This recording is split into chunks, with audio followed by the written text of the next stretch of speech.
What do all these urns have in common?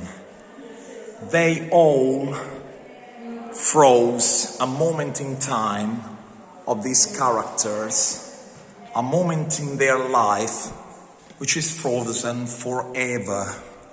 And this is what fascinated John Keats. The fact that these moments, who knows what these women are talking about, or what kind of battle these soldiers are fighting. We will never know, and these urns will never give us an answer, because as John Keats said, they are the foster children of silence.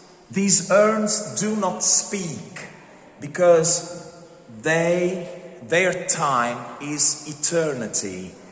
So it doesn't come as a surprise that John Keats was so fascinated by these Grecian or Roman or ancient urns, because they tell us that for them time is frozen, time does not exist. So let's look at what Keats tells us.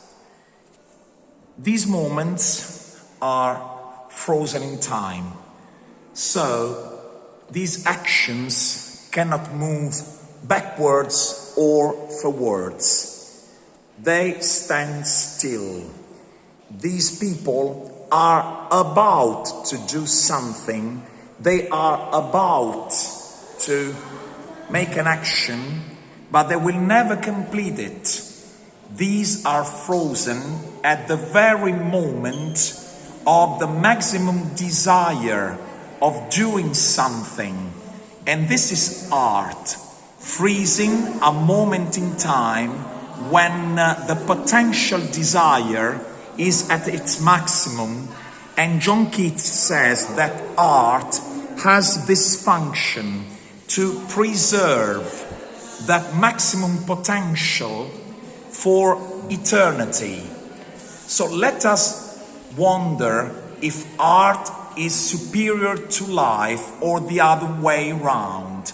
According to the urn, art is superior to life, because what happens once these actions are completed, once these actions are performed? These characters burn their energy. All these people that you see frozen in time forever grow old, they die. On the other hand, even though these characters do not speak, do not live, they live forever. So John Keats gives us the answer that an urn, that a work of art can give us. Art is superior to life because it belongs to eternity. Even though these actions are not performed, they keep forever the potential power of action. But the answer is in the last stanza of John Keats's ode, when the urn answers, "Beauty is truth, truth, beauty. This is all you need to know on earth." What does it mean?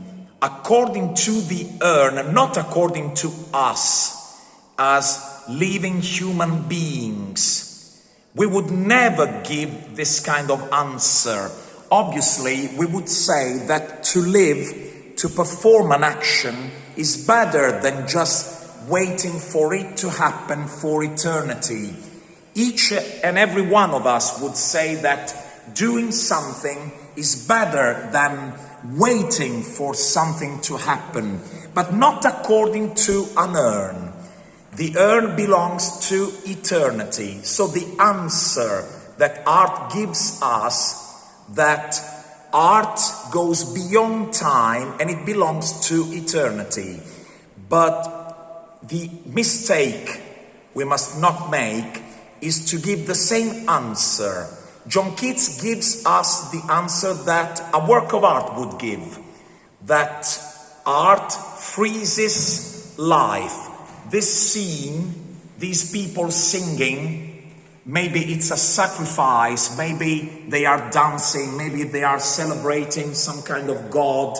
We will never know what it is about, because once again, the urn is the foster child of silence. An urn does not speak, yet it speaks the language of eternity.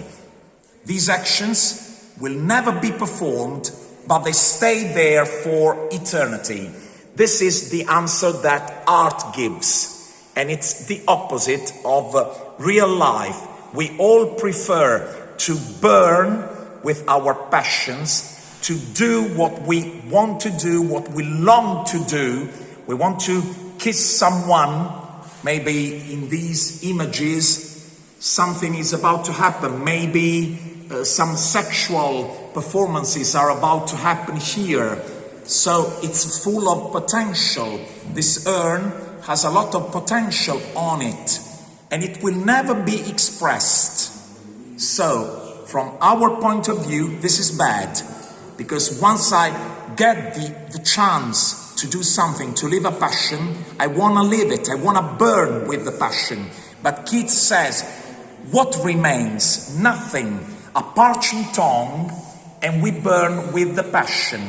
But this is the answer that an urn can give, not the answer that human beings would give. So this is the Ode on a Grecian Urn by John Keats.